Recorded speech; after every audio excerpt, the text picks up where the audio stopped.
All right. Thank you, Johan. Thanks, everybody.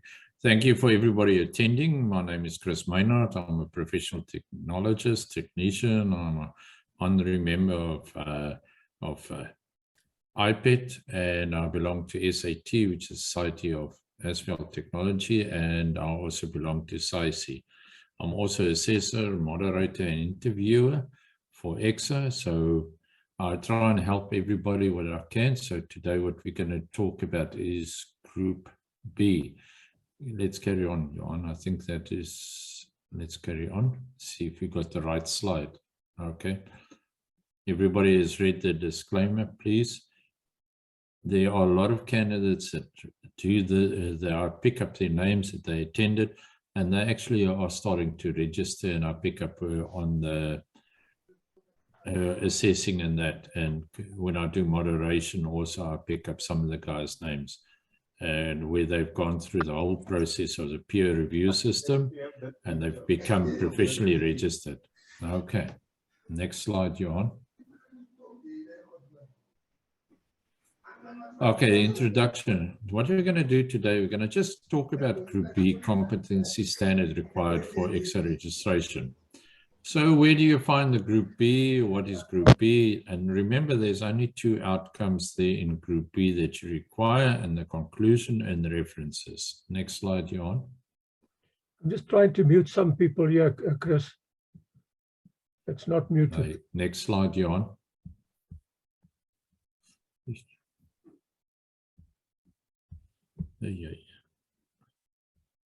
Okay, no, that's fine. If my sound goes out, but is my sound all right for everybody? I just need to know. Is that fine, Johan, with you? Yeah, it's fine. Okay. Okay, where do I find the information for Group B? Okay, remember, please, these documents are available. You will hear about it. I'll be talking a lot about them. I'll be referring a lot to them. It's your RO2, STA, PE, PT, PCE, PN. That's your competency standard for registration in professional categories as PE, which is a professional engineer, PT is professional technologist, PCE is a professional certificated engineer, and PN is for professional technician. That's still the same, revision 1, August 2022, and I'll just refer this as the RO2.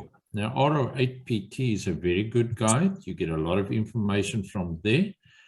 And the guide to competency standard for registration as a professional engineering technologist. We'll refer to it as R8.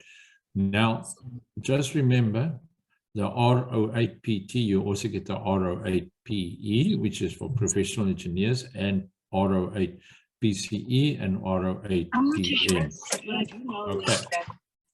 At the bottom is the website link is the ECSA website, and you go under the folder ECSA documents and you go to the site page, then you scroll down to where you get these documents. Okay, next slide, Johan. Now, this is what you do. You'll find under the new registration for professional engineering technologists, that's 3.3.2. I've highlighted RO2 and RO8.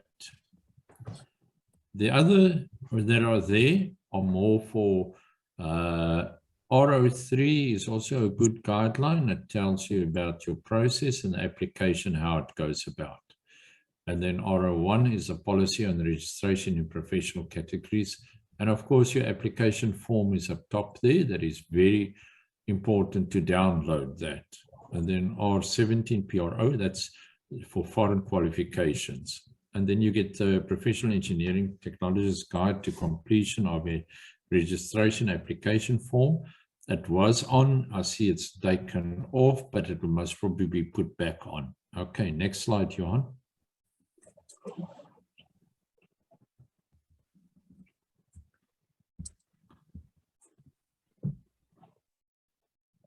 Okay, what is Group B? Now, Group B is known as a managing broadly defined engineering activities. Now, in this section, you must be able to demonstrate the following is your technical leadership and effective interpersonal skills. Now, technical leadership is basically it's engineering project management, how you do the project. And then effective interpersonal skills is at your communication skills. So when you do your document, your application, if you do your presentation, good.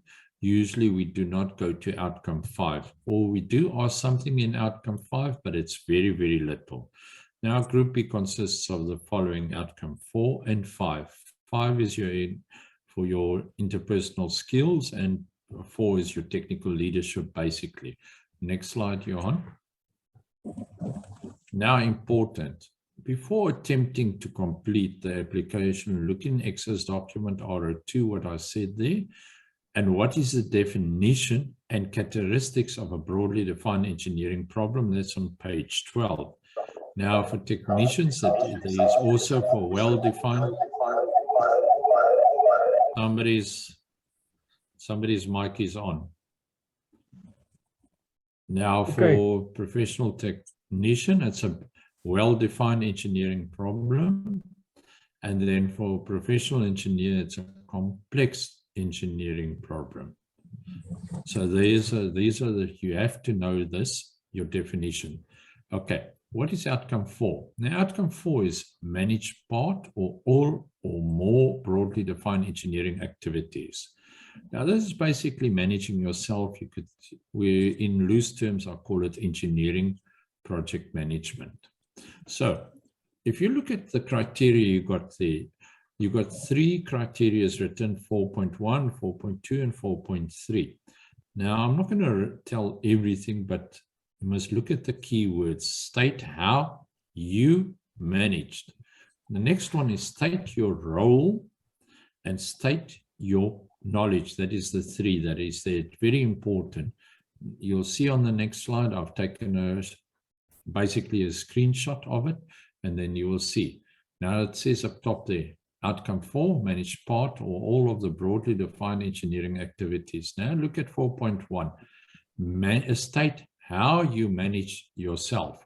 Then you must remember, you must state how you manage people, state how you manage work priorities, how you manage processes and resources in broadly defined engineering work, but you will get it for technicians, got a bit of another definition there, but for complex engineering work too. Now 4.2 is state your role in planning. Let's also state your role in organizing, and state your role in leading, and state your role in controlling broadly defined engineering activities. If you look there, it's always state your role. Now, state your knowledge of conditions, state your knowledge of operation of contractors, and the ability to establish and maintain a professional and business relationship. So this is also very important. You must be able to state how you control and the condition of a contractor to maintain a professional and business relationship. So this is what you have to do. So you state how you do it. Okay. The performance requirements of outcome 4 are. Now, performance requirements of outcome 4 is a management skills for a broadly defined engineering activity. In brackets, you could say it's engineering project management. Now, competencies to be demonstrated. How do you manage yourself, people, work priorities, and processes of a broadly defined engineering activity? Then, is evidence provided for planning, organizing, leading, and ability to control the broadly defined engineering activity? And then how do you establish and maintain a professional and business relationship with your clients, contractors, and consultants, if you're in a managing position there? But even if you're consultants, you still have sub-consultants that work for you. In a nutshell, how do you actually manage, plan, and maintain professional and business relationship during an identified broadly defined engineering activity? So that's what you must be able to demonstrate in outcome 4. Okay, next slide, Johan. Okay, what is outcome 5? Now you can see outcome 5 says, communicate clearly with others in the course of your engineering activities. Not talking to your neighbors and that. This is where you talk to your colleagues and you give them instructions and so forth. Now, look at the keywords for the 3 criteria is marked. 5.1, demonstrate your ability to write. Now, 5.2, indicate your ability to issue. Now, 5.3, state an oral presentation. Now, when you do your presentation, you take those 3 things into account. So if you look at this, is a screenshot of the report. So it is there, communicate clearly with others in the course of your engineering activities. Now, if you look at 5.1, demonstrate your ability to write clear, concise, effective, technical, legal, and editorial correct reports. If you write your engineering report that way, we will not ask anything. And when your presentation is done, that's fine. Then 5.2, indicate your ability to issue clear instructions to stakeholders. Now, who is the stakeholders? It can be your contractor, it could be your subordinates, or it could be people working with you, or you writing an instruction to somebody higher up in your company. Using appropriate language and communication skills. If you look at that, this is to do with communication. Then 5.3, state any oral presentation you have made using structure, style, language, visual aids, and supporting documents appropriate to the audience and the purpose. Please note, appropriate to your audience. So if you've got anybody that is visually impaired, how do you go about that? Or somebody who cannot hear, how do you go about that? If somebody is crippled and they're in a wheelchair, you will not get them to ride up the stairs. These are the things that you have to take into consideration. Now, performance requirements for outcome 5. Now, the performance requirements of outcome 5 is to communicate skills for a broadly defined engineering activity. Now, competency to be demonstrated. So now we come here. How do you write a technical report that is concise, effectively, legal, and editorial correct? So how do you give clear instructions to various stakeholders, and what formats do you use? How do you do your presentations, and what appropriate formats do you use for your audience when presenting a broadly defined engineering activity? Now, basically, in summary, how do you communicate with others, and what platforms do you and styles do you use for your communication for a broadly engineering activity? So how do you go about it to talk and give instructions to people that they can understand in a broadly defined engineering activity? Okay, next slide, Johan.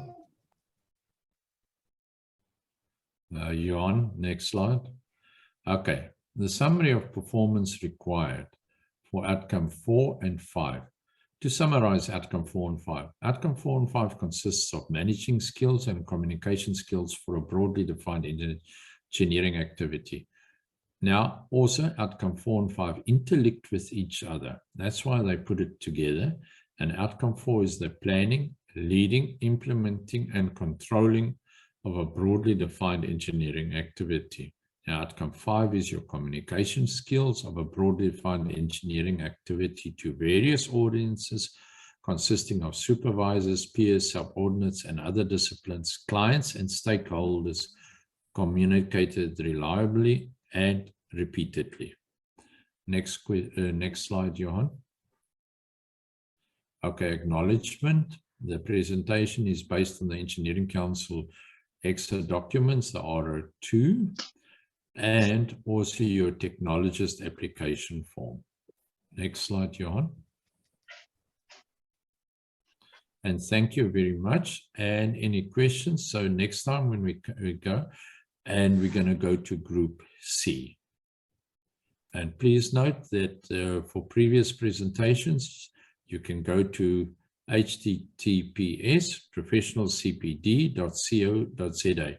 I know there was somebody that asked it in the chat group, so please take note of this. You can download it or look at it, and you can go use it as a reference. Yeah, in Okay. about a week's time, this presentation will also be there. So just give it a couple of days, and you'll be able to get this one as well. And all these that we've done before, and this is probably number 30 or something like that, are for free. You can go to that website, and you can go and access all these for free and listen to the questions that were asked and go through the presentations.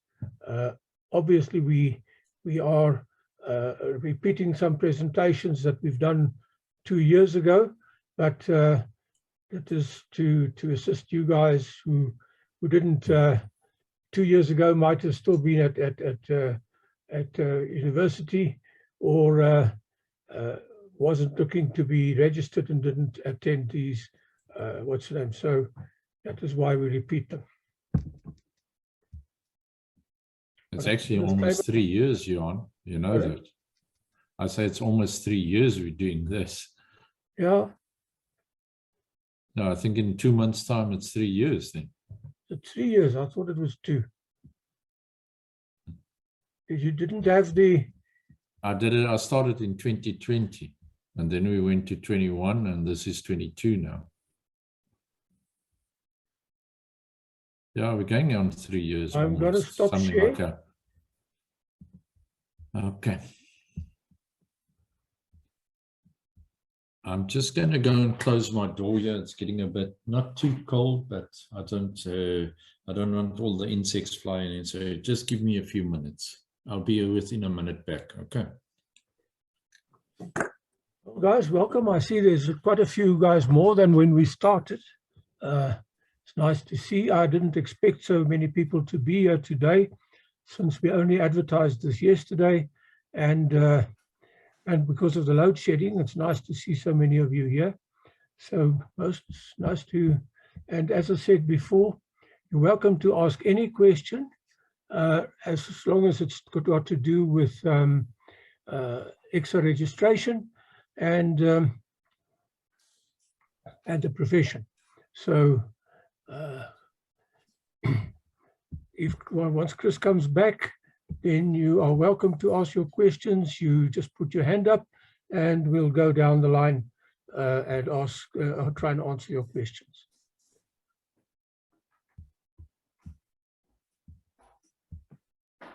As I said, that this thing will be on Thanks. the website now, and I will share the screen while we're talking. Yes, the presentation slides will be on the Professional CPD website. And I will again share the screen about the iPad, what's the name, because there are some good references there for you that you would like to do. Chris, Blessing has got a question here. Please go ahead, Blessing, and ask your question. Thanks a lot, John, and evening to you, Chris. Yes, evening. Yes, it's nice to see you again, Chris, and thanks a lot for the presentation. Yes. It's a pleasure. Yes, Chris, thanks a lot for the presentation. My question, Chris, is on the municipal employees who are engineers. However, I do have a question in relation to how do I know that the work that I am doing is at the right category, which I want to register for. For example, of the Group B of Outcome 4 and 5 that you presented, I am managing works. However, I'm relying on the engineers or consulting engineers who have a direct or responsibility to manage work on behalf of a client. How do I then demonstrate competency in that environment, that I was also managing at least the engineers and I had the knowledge of contract management? I have been communicating at the right level of responsibility or degree of responsibility. Therefore, if we can then narrow it down and say, if I'm coming from a municipal space, how can one demonstrate competency? Not to say that there is a way that is prescribed or memorandum, but how best can you guide or mentor somebody in that space that they can still demonstrate competency? Because there's an understanding out there, or there's a norm out there that says if you are in the space of municipal environment, you hardly can demonstrate competency when it comes to ECSA application. Thanks a lot, Chris. Okay. I have spoken about this. I think about a year and a half ago, I spoke about this, but it's quite easy. If you are in a position, so I don't know what position you are in, what you want to register for, technologist or engineer or technician, it's all basically the same. What you're doing is, if you're in a managerial position, or even if you've got consultants working under you, you have to go through their design. Now, there's one question you'll have to answer me now. I want to know from you, if you now in that position, what do you do if the consultant gives you a drawing or design? Do you just rubber stamp it, or what do you do? Tell me. Thanks a lot, Chris. On my side is Nkosi, a blessing. I am already registered, but I was asking on behalf of my colleagues. I see some of them are in this platform. Okay, but it's quite easy. That's fine, Blessing. I'll explain it to them.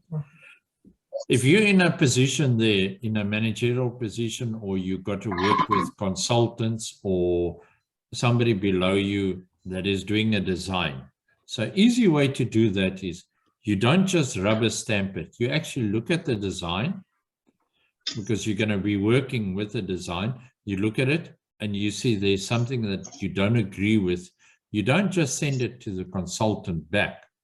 Your position in the municipality is also to look at the design and come up with a solution. When you come up with a solution, so when you're doing that design, you're doing a solution of that position, what you're doing. So how are you going to get that solution? Or you're just going to rubber stamp? You must get into the mindset, you're coming up with a solution, but that is now your first problem. I mean, your first outcome one you've done. Now you come up with a solution. Outcome two is what solution? I mean, you identified the problem in outcome one. Outcome two, you've done the solution that you think, but you're not going to do it first time right. You're going to have to do a few designs, because you know what we think always, what if we change this, is this going to be a difference there? That is what we do, because you do it every day. You say, what if I change just that? Would it be a better design, or would it be a worse design? Now you're in a municipality, you look at that through. Then you also look at your design and you say, okay, I'm happy with it, and you call the consultant in and you say, this is not right. I think this is what is the solution. Do you agree? Yes or no? And that is where you get your designing. So that falls under 1, 2, 3, and then 9 and 10 is where you take responsibility and you make a decision and you take responsibility of your decision. This is how it works there in the municipality. Don't think because you're working for the municipality, you have to resign your work and go and work for consultants. Your work area that you're working in, you can change it into a design. That is what people must understand. It's a great myth that says you have to leave your work and go and work for consultants to do designing. Contractors have got the same issue. If you leave, they want to leave their work and go, but they're doing temporary designs. They're looking at designs of the consultants. They're doing their own designs and they submit it to the consultants to be approved. So remember that you're not just stuck in to say you have to be. If you're academic, you're doing work that you're going to do designing also. You design a problem for the students to work out. You give them an assignment. It's not just taken out of the textbook. You think about the assignment, you think about the problem, even for exam papers, you're thinking about it, and how do you go about getting the results that you have to do for the students. Okay, Blessing, you understand what I'm saying? And hopefully everybody understands. Blessing? I see there's a question asking whether there's anything similar, but for professional engineers. I don't know about anybody that, I think ECSA from time to time does talks, but I don't know any of the other institutions that that actually does free talks like we do on a regular basis. But a lot of what we are saying here is also just applies to professional engineers as well. So, or for candidate engineers who want to register as professional engineers. So that is the one answer. And the other question that came up while you were talking about contractors on a site working with consultants. If you're on a site, you must be able to design the temporary works, the formwork for your construction, and as such, that is, you must make sure that the formwork is not just knocked together, that you are sure that it won't fall in, and so make sure and make sure that you have a design there, and that design you can use for your registration as well, and that goes for technicians, technologists, and engineers. So yeah, there's also some what you call it, contractors have to do permanent designs also. So that is also applicable. That falls under designing. And that's what I'm saying is, if you look at it, what they're talking about designing, you can also do processes, but if it must be engineering related for that work. So you must go and look at RO2 document. It will give you exactly what you need to know there. What is required now, as my colleague Johan said, for professional engineers, we can also use this. There are a lot of guys have come to me that have been candidate engineers, and they've asked me, and I've guided them, and they have become registered, because it's a myth that the people are saying that if you're not working for consultants, you cannot register. You can register.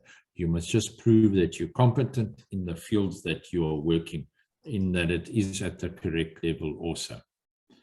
Okay. I think I need to add as well, Chris, that ECSA has published a regulation on the identification of engineering work. And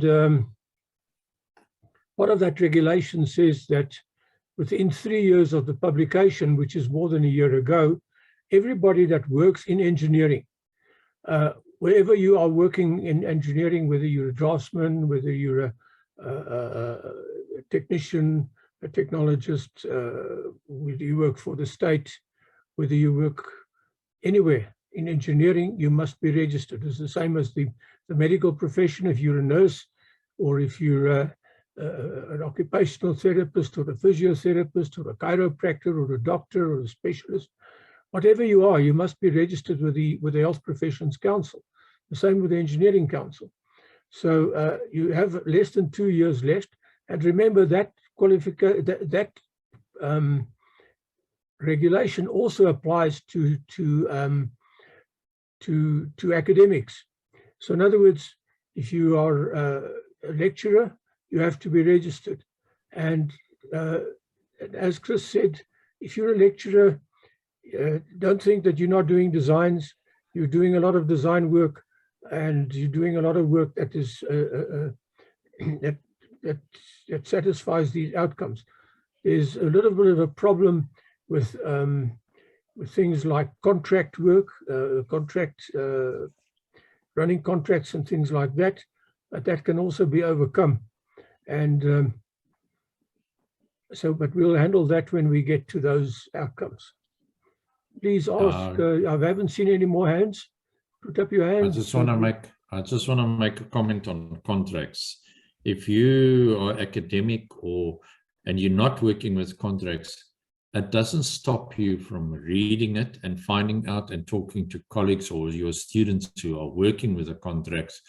And you can say, yes, I did not work with it, but I understand. If you show your competency, what means your competency, and we ask you and you give the answers, there's not going to be anything held against you.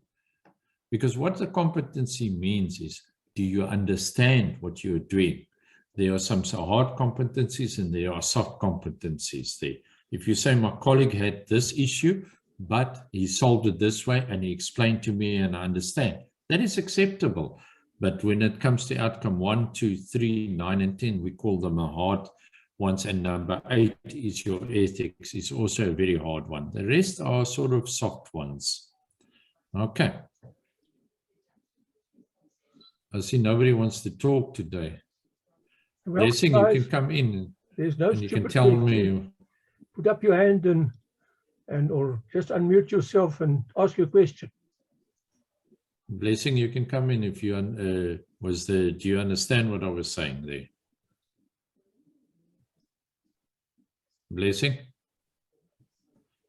In Pretoria. Shai, come in. Hey, Johan and Chris, thank you so much for this presentation. It's a pleasure. My question is, I've went through the whole entire process last year, and then I got rejected on the professional review. So I realized while I was going through almost all your slides, I didn't. Can you talk in the mic? I can hardly hear you, my dear. Can you hear me now? Can you come nearer to the mic, Shai? Yes, you can hear. I can hear you better. I heard that you were rejected or you were deferred. Do you Yes, know what were the outcomes? What Yes. outcomes were you deferred on, if I may ask? I was deferred on outcome 1, 2, 3, and 9 and 10. Okay. All right. Now we know where we are. Okay. Okay, but my question is, when you go for that professional review, you just sit there and wait for them to ask you a question? Are you very soft, my dear? I can hardly hear you. Can you talk to the mic or hold the mic near you? I'm very confident. You're coming and going. Try again.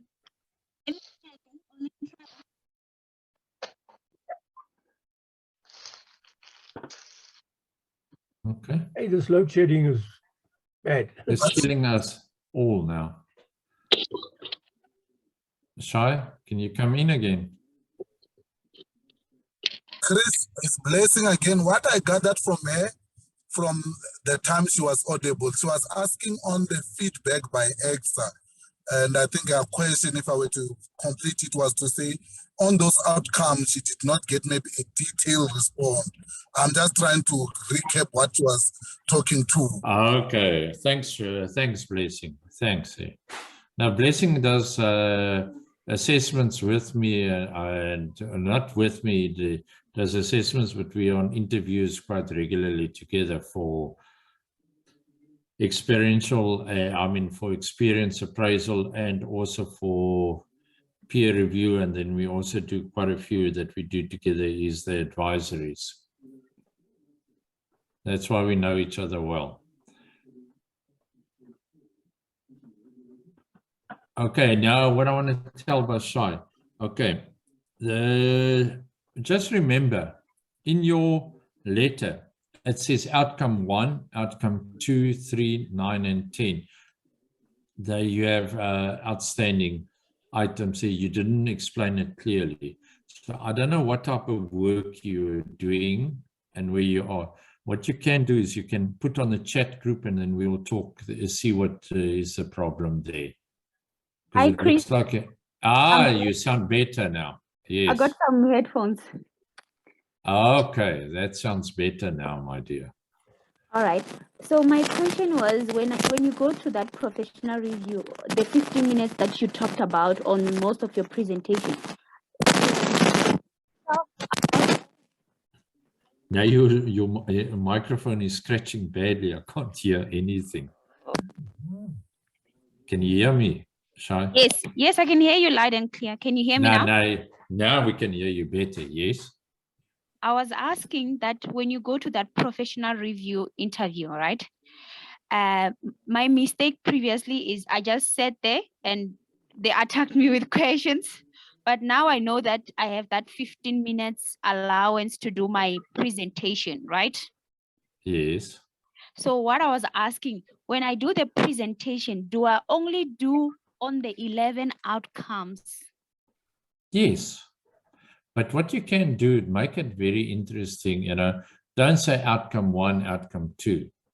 You make it as if it is a presentation like you're talking to your colleagues. Remember, when you go to the interview, think of it, you're going to sitting there around the table and you are, you know, eating, not eating, you know, you in lunchtime, you're having coffee and you're telling them about your design and your colleagues are saying, what about this? What about that? That's just how the interview should go. But remember one thing, if you haven't done that, what they call it, your own presentation, and you got somebody else and you're trying to get it, we pick it up and then the guys can go sometimes, or if you don't know a subject. So please, one thing I want to tell everybody, I'm telling you yourself too, is that when you're doing your presentation, when you're doing your report, do your work. For instance, me and Johan will be working on the same site and doing the same job, for instance. But he will see something completely different to what I will see. So our reports will never be the same. So just be careful of how sometimes your mentors say, no, you must do it this way. They must allow you to show your individuality. If you're making a mistake, they can say, listen, that doesn't seem right. Can you fix that up? Does that help you, Shai? Yes, it definitely does help a lot. And please, did you ever read the RO2 when you were going for the interview? Not really. Huh? Did you read? What field are you in, if I may ask? Discipline.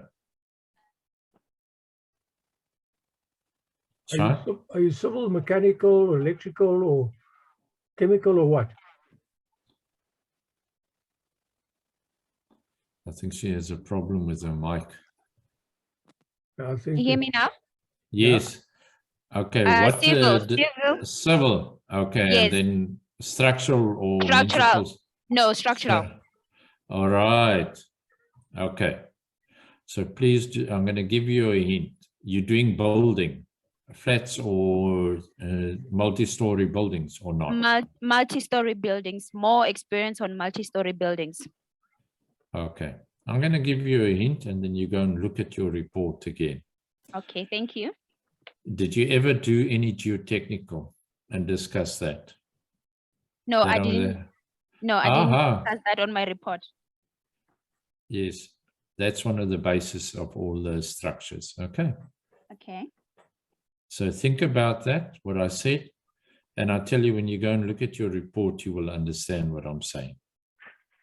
All right. Thank you so much. I highly appreciate these presentations. And it's a pleasure. And remember one thing too, eh? When you're doing a structural building, who do you work with? You work mostly with architects also as well. Yes, but you know, architect is not the person that is giving you all the answers, because you're working with JBCC, am I correct? Yes. And you're working with proxies. Now do yourself a favor, go and read about all the other disciplines that are there. You know, you build a building with an architect, but how do you know your beams and that are going to be correct? Okay, I'll give you a good example. You know, we put the man in the moon before your time. It's mine and Johan's time. Hey, was it just the rocket scientists that worked on it? There was a lot of people working on it. Think about that.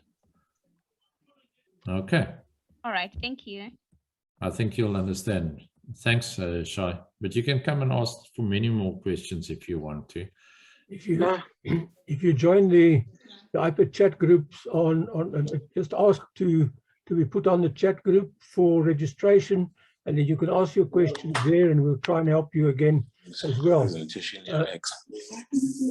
Okay, see Josella.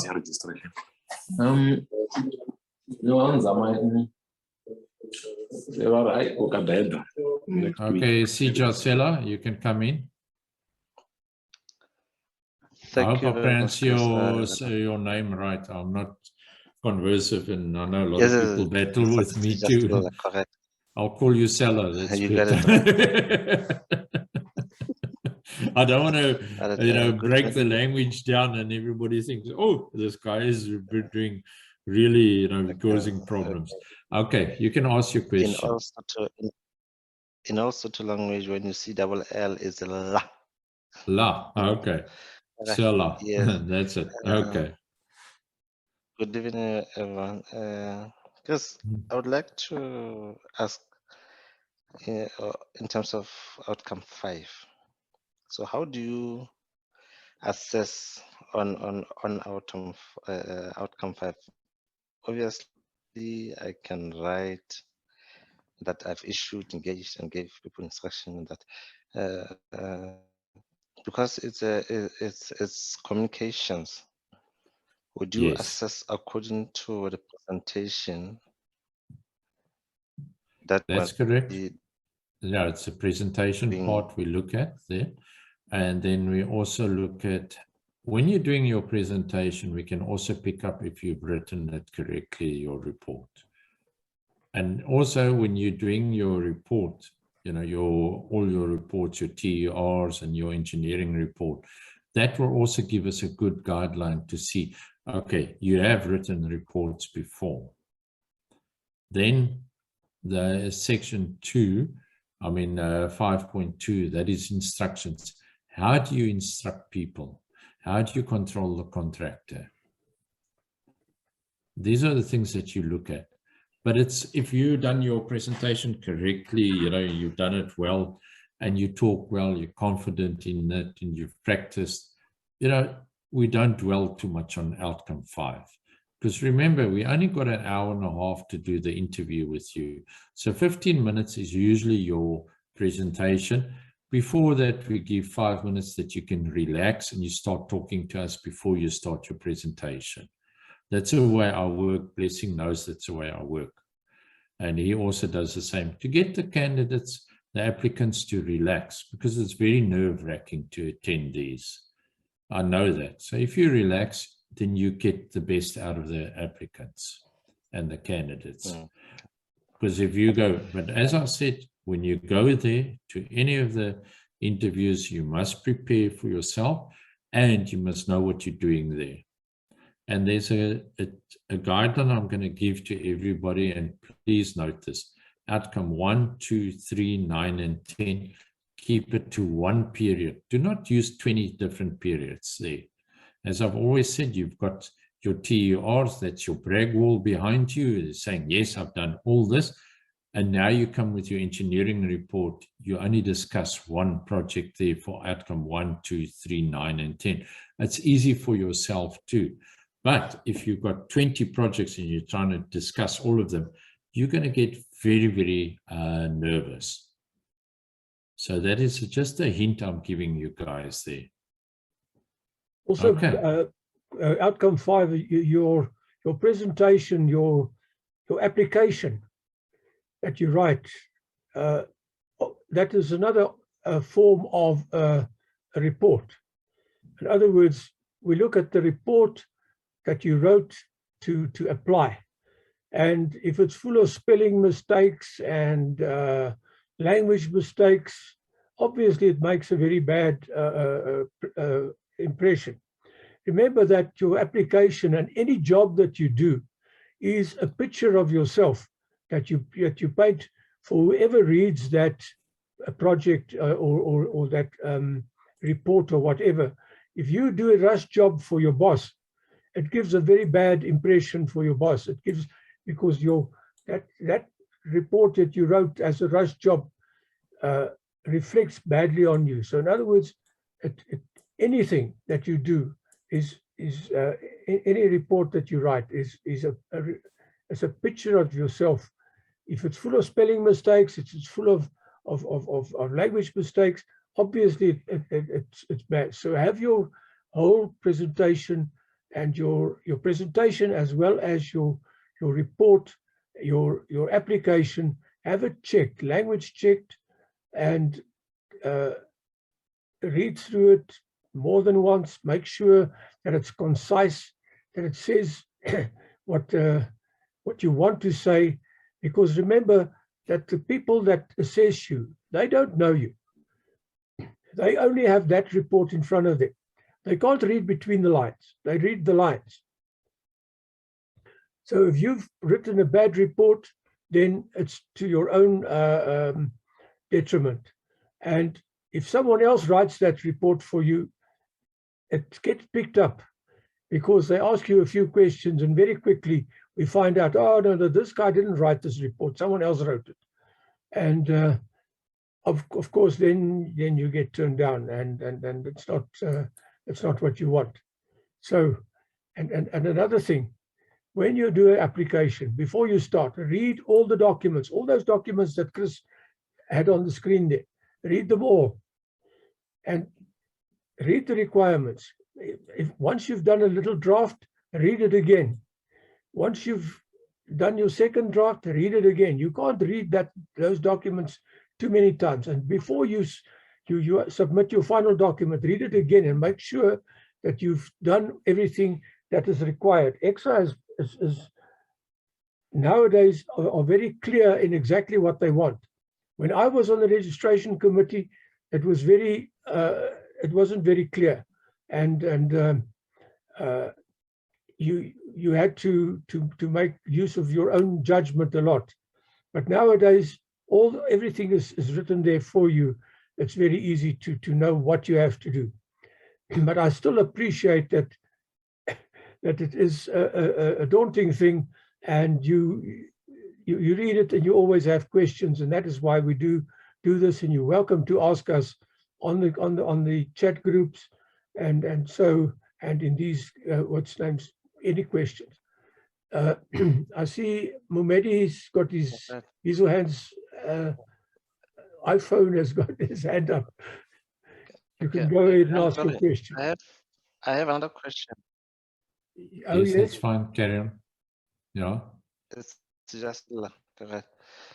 My second question is on the annexures.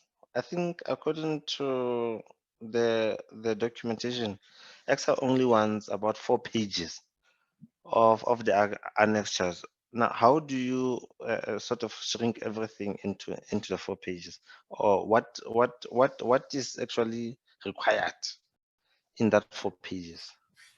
Thank you. Okay. All right. Now your annexures is just the example. So you can choose anything. If you want to choose a design layout, that's fine. You give a calculation that you did, and then maybe an instruction that you issued and an email or a letter. That's it. I don't want to see your whole design there. Because remember, you can put a lot of annexures there, but it's not required. So you can put in your annexures like your design, everything. So you don't need to, if you discuss a design there, you can maybe just give a calculation sheet that you did your design on. Example. So it's examples that we want to look at. Okay. Does it help you a lot, Sela? Yes, thank you very much. Okay. Mumedi? Hello, can anybody hear me? Yes. Yes, we can hear you. This question, I believe, is out of context. I wanted to find out this new trend of working across disciplines. For example, if my benchmark qualification is in civil, I have a BTech and I go get a postgraduate diploma in mechanical engineering, and I solve a problem in mechanical, am I allowed to write about it even though my benchmark is not in mechanical? Okay. We get this quite often. But then you must say you want to go into mechanical, although you've got a benchmark in civil. But Yes. have you got enough training, and you feel you got enough training to do that? Because what happens is when you started to study, you found out, okay, civil was fine, but then you got introduced to mechanical, you say, but I like this better. But you must show competency in there that you can do the work and you will get registered under mechanical. But then remember, once you're in mechanical, you can't just go over to civil again, because that might be out of your competency. Does that I answer your understand. turn? Yes, yes, thank you. Because why I say that is there's a lot of guys in civil, they go and study structural, but if you see them later in life, they're actually building roads and designing roads, or they're designing municipal services. And that is what happens when it's due to economics, and that you can go and study in a direction, you say, now I'm going to make some money and that, but due to survival, you've been trained and you got your years of training and you've done courses to do that in that field. I've had that. We do get applicants that do get that. Okay. Okay, thank you.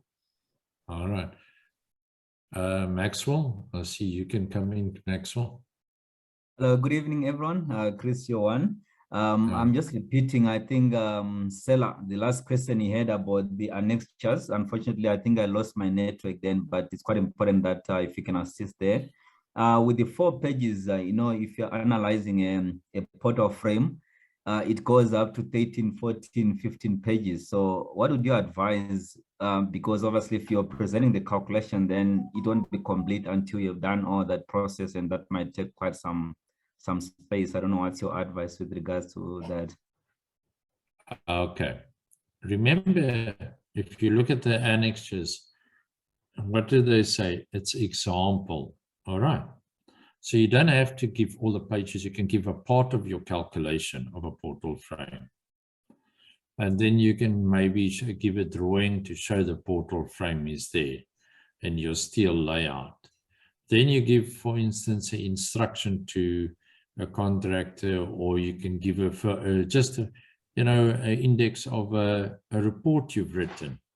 You can go about 1 or 2 pages over. But remember, we look at that. That is just examples. But we look at your context. The other main ones is your TERs, your qualifications. We look at your engineering report, which is your crux of everything. So the annexures, and then also your IPD and so forth. But the annexures are just to show, listen here, this is what I do. You don't have to go and give the full calculation, because we haven't got the time to stand here and nitpick the calculation. If we see this is how you did it, and this is your, example, part of your calculation, that's acceptable. But your engineering report and your TER will bring all that out. Okay, Maxwell. Thank you so much, Chris. Yeah, the response came the right time. So yeah, I thought maybe you have to put in the full presentation, which will end up to 100 pages. So yeah, thanks for clarifying that. I know if you give me 100 pages, I'll send it back to you. Definitely. I haven't got the time to go through, because you know what? Why we do that is because we are volunteers and we do full-time work, and we do this after hours for the council, and they don't, they do give us some money. You will never become rich. So they give us a stipends, but it is not to make money out of what we do as assessors and moderators and interviewers. We do it because we're proud of what we are, and we want to help the industry and to regulate it. That's what we do. We're volunteers. We do not work for ECSA at all. Okay.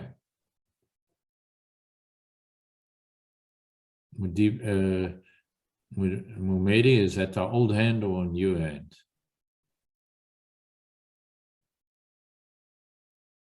Oh, sorry, it's an old hand. Sorry. It's an old hand. Okay. I saw it got wrinkled and gray already, hey? Okay, is SLT coming?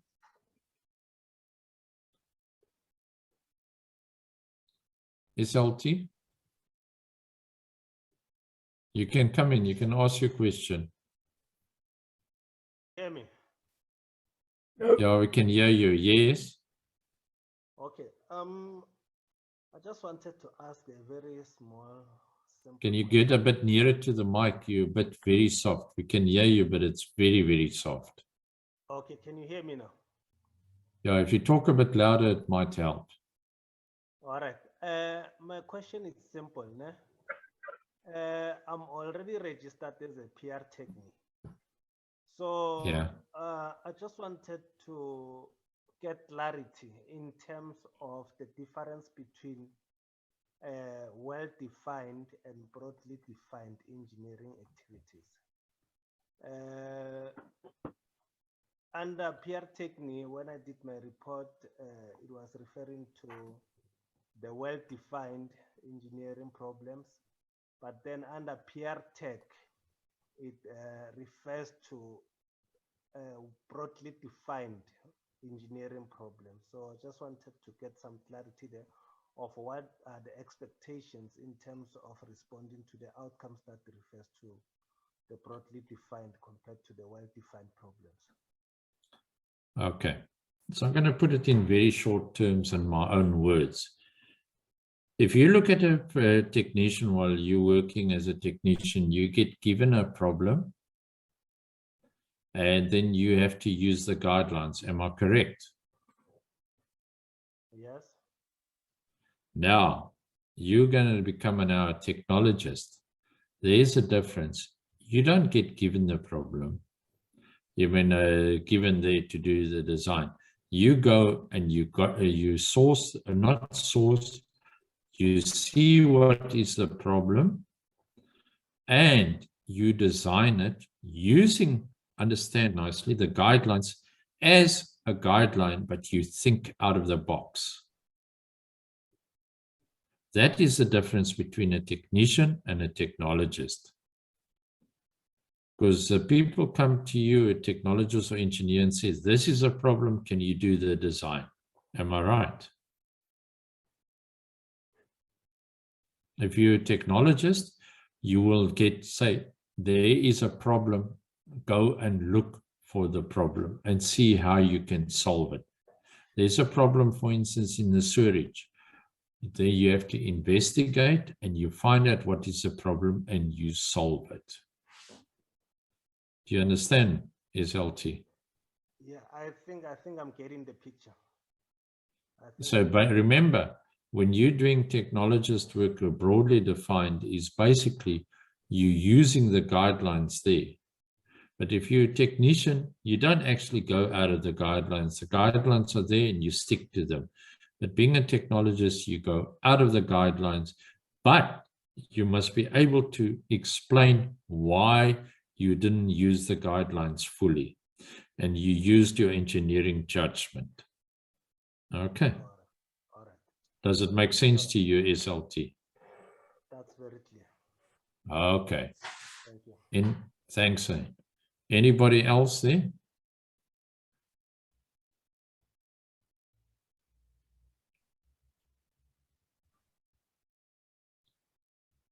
Yeah. Mumeri?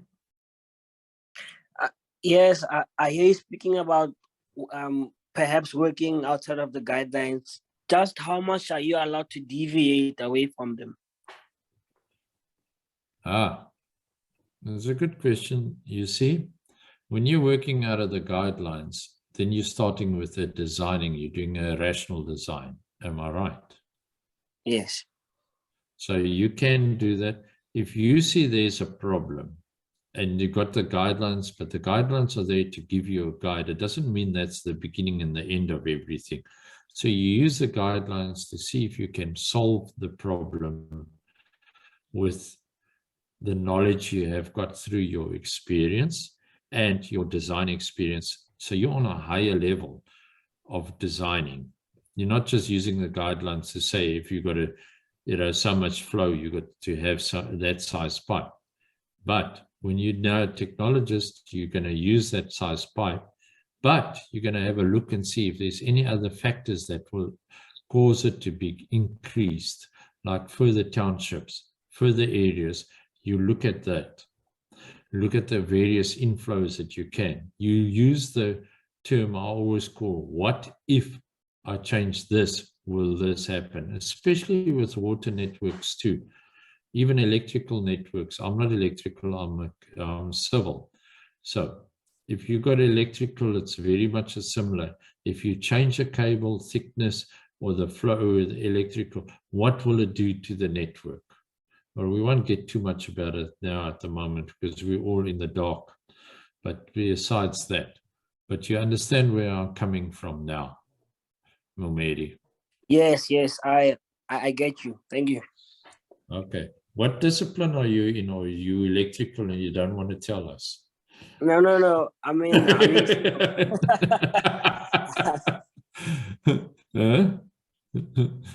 So you in civil or what? Yes. Mechanical. I know civil. Okay. What field? Structural or transportation? Normally, I work with gravel roads. okay. All right. Another thing too is, good that you told me transportation. Remember one thing, they will be told to you maybe by people, transportation you will not get registered as a technologist. That's a big fallacy. Okay. Yes. You do what you know. So please, guys, stay with what you know. Do not try and impress us with other fields because we will pick it up straight away. So you stick with what you know. Okay. Great stuff. Thank you. Yeah, thanks. Anybody else?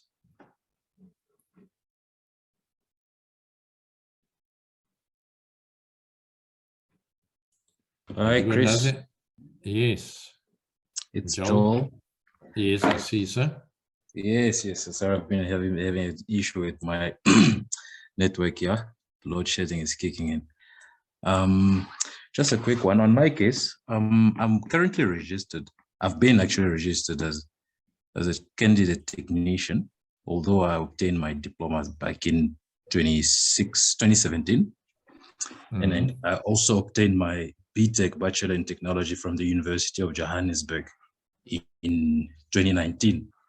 I completed my Bachelor of Technology in Structural Engineering in 2019, but I was only able to get my certificate in April 2020. So I've been working for this company. The company where I am right now, it's a consulting company in civil and structural since 2017. I started as an intern in 2017, September 2017, up to now. So that's close to 5 years, I would say. So I would like to get my registration as a professional technologist. So what would the requirement be in this case? So I know I completed my studies, my BTech studies in 2019, November 2019, but I was only able to get the certificates, the actual certificates in 2020, and it's been 2 years and a few months since. So as per the requirements, all right, as per the requirements, in order for one to register as a professional technologist, one has to spend at least 3 years of exposed experience after his certificate or his completion of BTech. Okay, let me just tell does you that make me eligible, or do I have to wait until I have reached the 3 years, which means sometimes end of this year or early next year? Okay, now you finished your last subject in November 2019. That's correct. Okay, right. So you got proof that they sent you a letter to say you've done all the requirements, and then they gave you your diploma, not your diploma, your BTech, basically about 6 months later. Am I correct? That's correct. You got it 6 months. Oh, okay. But if you got proof to say that you got an email, or you got proof to say that you finished and you complied with all the subjects in, for instance, November 2019, then we take that. If you add that into your documentation, your application, we take that into account. We do not take your award or your document. You see, so this is where you can not circumvent it, but if you show that you did comply and the university said you did comply and congratulations, you usually get an email.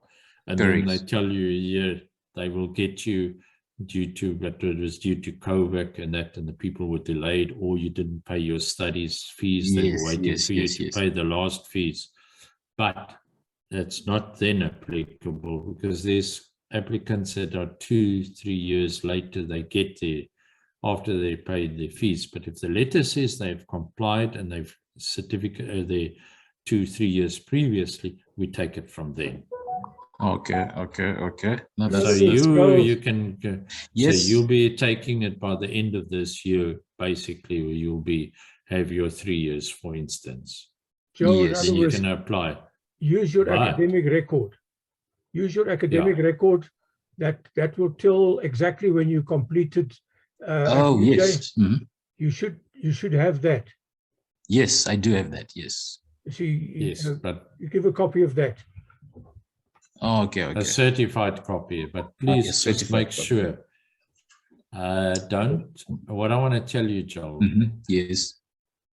Be careful. Make sure you can do all those outcomes. Make sure you do fulfill the criteria written in R02 for technologists. Please. Okay.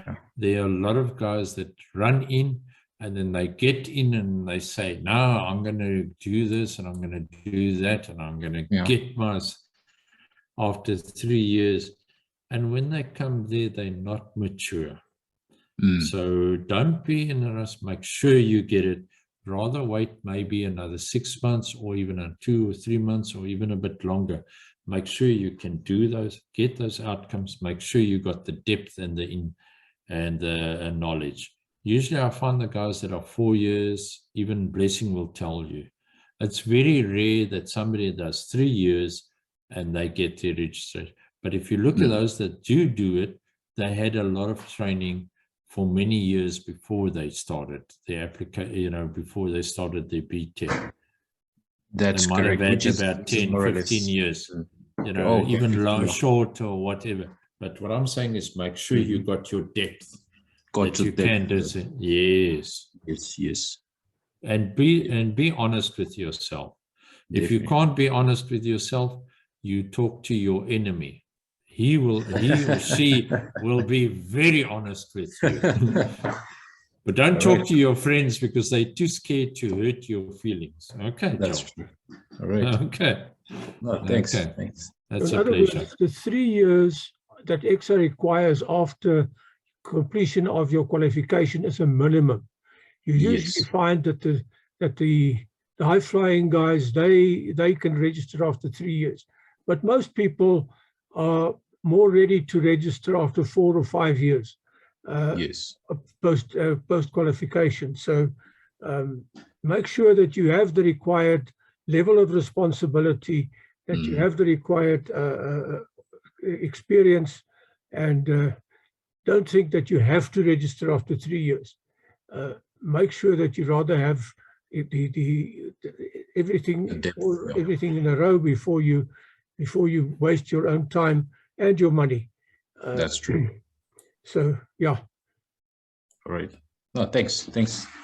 Okay, Joel. Thank you, Jan. Thank you, Chris. It's a pleasure. I think we've got another 5-10 minutes and then we can close. Any other questions that anybody wants to know? I see in the chat group, somebody says, when's the next chat group?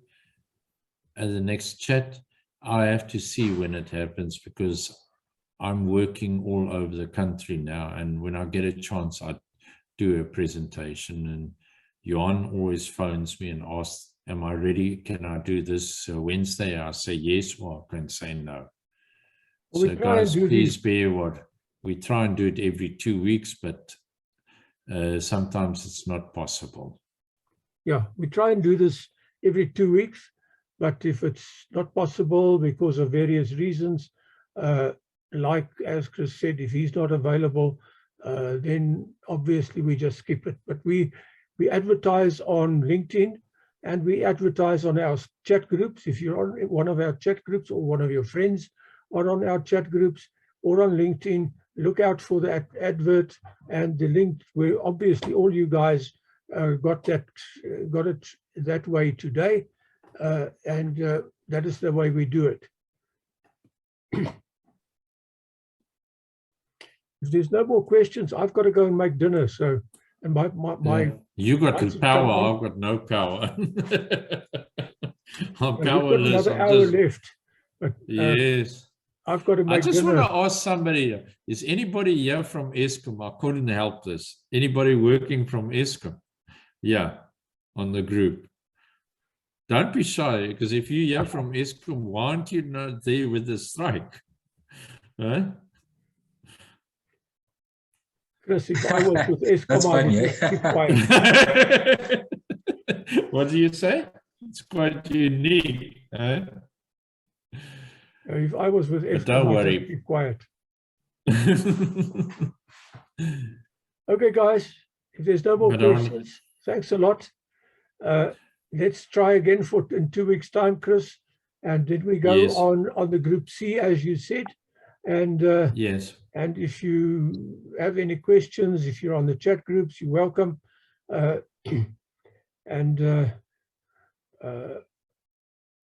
You're most welcome to join us and ask questions there. But as I said, in 2 weeks' time, we hope to have another one. And think of your questions and come and ask it. And thank you, everybody, for joining. Keep warm. I understand. I read on the news that next week is going to be the coldest week for this winter. I don't know, but you can't always believe what the news say. But yeah, let's see. But thanks for joining us. And with compliments of the Institute of Professional Engineering Technologists, as you can see, the coat of arms behind me here, we've been around for quite a while, and we were actually formed to help with the registration of professional technologists. That was the aim of forming the organization in the beginning. And as I said, thank you and have a nice evening. All right. Thanks a lot, guys. Thanks for attending. Thank you. Thank you, guys. Thank you so much. Okay. Keep well.